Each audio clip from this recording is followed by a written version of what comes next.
हरिओम तत्सत। हम लोग अपना योग का क्लास प्रारंभ करते हैं। कल हमने आपको समझाया था कि प्रातःकाल साधना के रूप में जो पहला कार्य किया जाता है वह है मंत्र साधना। रात को आप बिस्तर में जाते हैं, सोते हैं, आपका शरीर विश्राम प्राप्त करता है, मन विश्राम प्राप्त करता है और सवेरे मन तनाव मुक्त रहता है, बहिर्मुखी नहीं हुआ रहता, चंचलता कम रहती है और ग्रहणशीलता मन की अधिक रहती है। तो सवेरे जब हम उठते हैं तब उस समय जो पहला वाक्य अथवा शब्द मन में प्रवेश करता है वह मन के स्वभाव को निश्चित करता है दिन के लिए। सवेरे आप उठते हो अलार्म के साथ, अलार्म का आवाज कैसा होता है? टर होता है कि नहीं? और जब आप टर मंत्र को सबसे पहले अलार्म के मंत्र को सवेरे सुनते हो तो दिन भर फिर टर्राते ही रहते हो। मन को समझना आवश्यक है। जैसे जब एक तालाब में, हुसैन सागर में जल में कहीं हलचल नहीं होती है तब उसमें भवनों का प्रतिबिंब, बिजली का प्रतिबिंब, रिफ्लेक्शन स्पष्ट रूप से दिखलाई देता है। लेकिन अगर हवा के चलते सागर के सतह पर छोटे छोटे तरंग उत्पन्न होने लगते हैं तो जो स्पष्टता थी उस जल में वो समाप्त हो जाती है। और एक बार जब तरंग चलने लगती है, हवा का असर होता है, तब जो शांत वातावरण था उस जल का, तालाब का, खत्म हो जाता है। यही सिद्धांत मन के साथ भी होता है, क्योंकि मन अपने आप में एक शक्ति है। वह कोई शरीर जैसा अंग तो है नहीं कि हम कहें कि हाथ यहां पर है, सिर यहां पर है, आंख यहां पर है, कान यहां पर है। मन का स्थान कहां है शरीर में? वह तो सर्वव्यापी तत्व है और उस मन की अनुभूति, उस ऊर्जा की अनुभूति होती है बुद्धि के द्वारा। उस ऊर्जा, मन रूपी शक्ति की अनुभूति होती है अहंकार के द्वारा। मन रूपी शक्ति का अनुभव होता है इच्छाओं और वासनाओं के द्वारा। और इसी मन को ही संतुलित करने का प्रयास योग दर्शन में किया जाता है, क्योंकि मन ही कारण बनता है मनुष्य के उद्धार और उत्थान का, और मन ही कारण बनता है मनुष्य के पतन और अधोगति का। तो अगर हम अपने मन को अच्छे संकल्प के साथ जोड़ दें तब मन की जो रचनात्मक प्रतिभा है वो जागृत होती है और वो काम करता है मंत्र। मंत्र को योग शास्त्रों में परिभाषित किया गया है मननाथ त्रायते इति मंत्र के नाम से।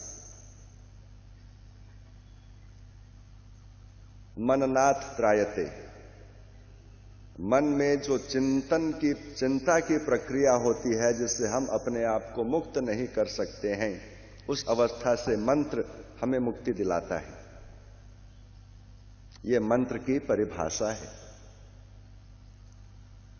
The force, the power which frees the mind from its own obsessive nature, is called mantra.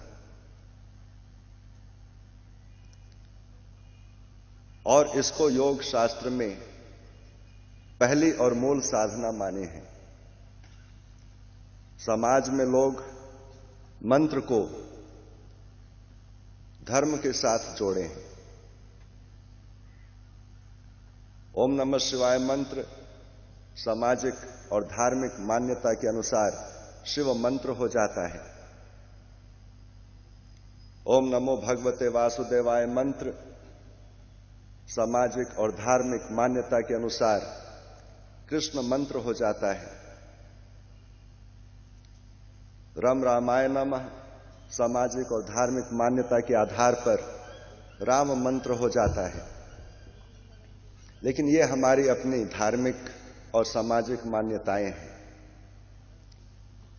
क्योंकि योग में कहा गया है कि मंत्र का जो स्वरूप होता है वो होता है श्रुति का, जिसका अनुभव तपस्वियों ने, सन्यासियों ने, साधकों ने ध्यान की उच्च अवस्था में की है।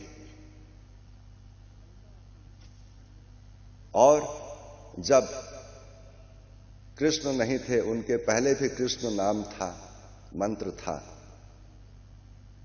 जब राम नहीं थे उस समय भी राम नाम का मंत्र था। और इस बात को स्पष्ट रूप से समझाया गया है कुंडलिनी योग में। कुंडलिनी योग के अनुसार हमारे शरीर के भीतर में चेतना और शक्ति के अलग अलग केंद्र होते हैं, जिनको कहा गया है चक्र। और इन चक्रों के चित्रण को अगर आप कभी देखिएगा तो पाइएगा कि इनका स्वरूप एक फूल की तरह है। किसी में 4 दल हैं, पेटल्स हैं, किसी में 8 हैं, किसी में 12 हैं, किसी में 16 हैं, किसी में 1000 हैं, किसी में 2 हैं। चक्रों को जो बतलाया गया है वो फूल रूप में, प्रतीकात्मक तरीके से, क्योंकि वो तो है हमारे शरीर के भीतर में नर्व प्लेक्सस। और इन चक्रों में जो पगड़ियां होती हैं, जो पेटल्स होते हैं, वो मेजर नर्व्स होते हैं जो उस केंद्र में आते हैं, उस प्लेक्सस में प्रवेश करते हैं। और ये जितने भी नाड़ी हैं, नाड़ी समूह हैं, वो एक एक ध्वनि से प्रभावित होता है, एक स्पंदन से जागृत होता है। और इसलिए आप यह भी देखिएगा कि कुंडलिनी योग में हर चक्र का जो स्वरूप है उसमें अलग अलग पेटल्स में मंत्र लिखे गए हैं।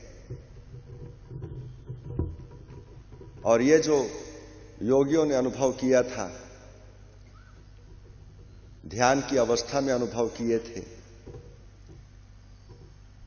और उन्होंने मंत्र को जाना था कि इस मंत्र के उच्चारण से हम शक्ति के इस स्वरूप को अपने भीतर में जागृत कर सकते हैं। अगर हम ओम मंत्र का उच्चारण करते हैं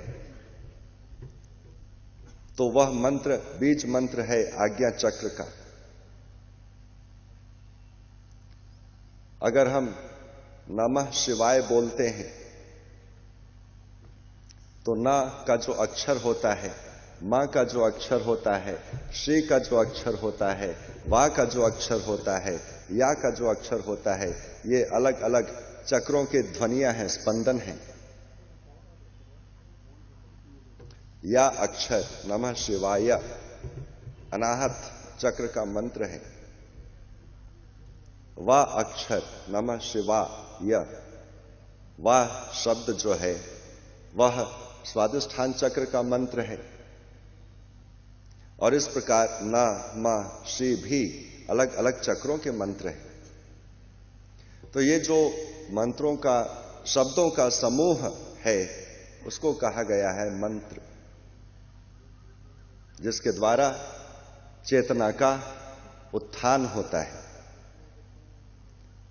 और प्रातःकाल जब हम सो करके उठते हैं तो मंत्र जपने से मंत्र एक संकल्प के रूप में हमारी चेतना के भीतर में प्रवेश करता है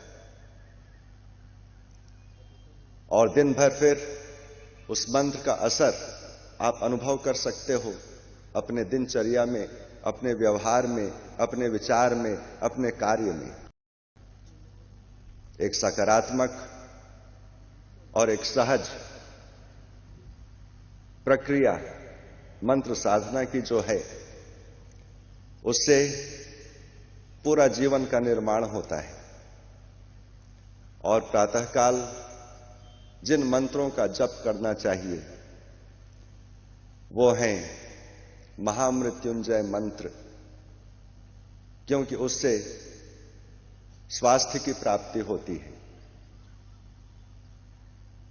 महामृत्युंजय मंत्र स्वास्थ्य वर्धक मंत्र माना गया है। उसके पश्चात गायत्री मंत्र का जप होना चाहिए। गायत्री मंत्र प्रतिभावर्धक है, रचनात्मक प्रतिभा का उससे विकास होता है, क्रिएटिव पावर जिसको कहा जाए।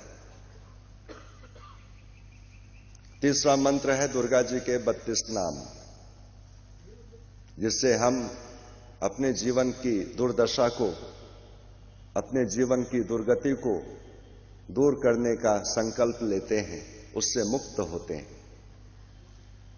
और ये जो 3 मंत्र हैं, इनको 11, 11, 11, 11, 11 और 3 बार करना होता है।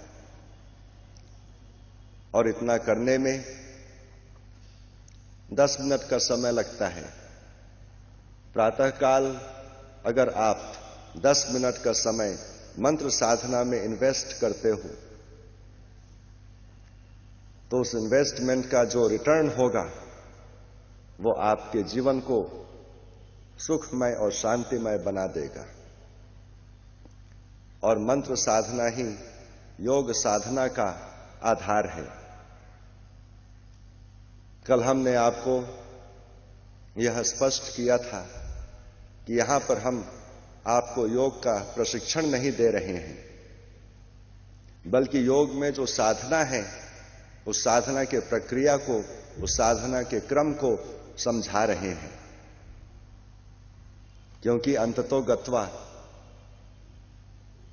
अगर योग को हमें अपनाना है तो एक साधना के रूप में ही अपनाना होगा, ताकि उसका बहुआयामी परिणाम, मल्टी डायमेंशनल बेनिफिट को हम रीप कर सकें। इसलिए सबसे पहले प्रथम प्रातःकालीन विटामिन टैबलेट के रूप में हम लोग महामृत्युंजय मंत्र का जप 11 बार, गायत्री मंत्र का जप 11 बार और दुर्गा जी के मंत्रों का, नामों का मंत्र 3 बार पाठ करेंगे।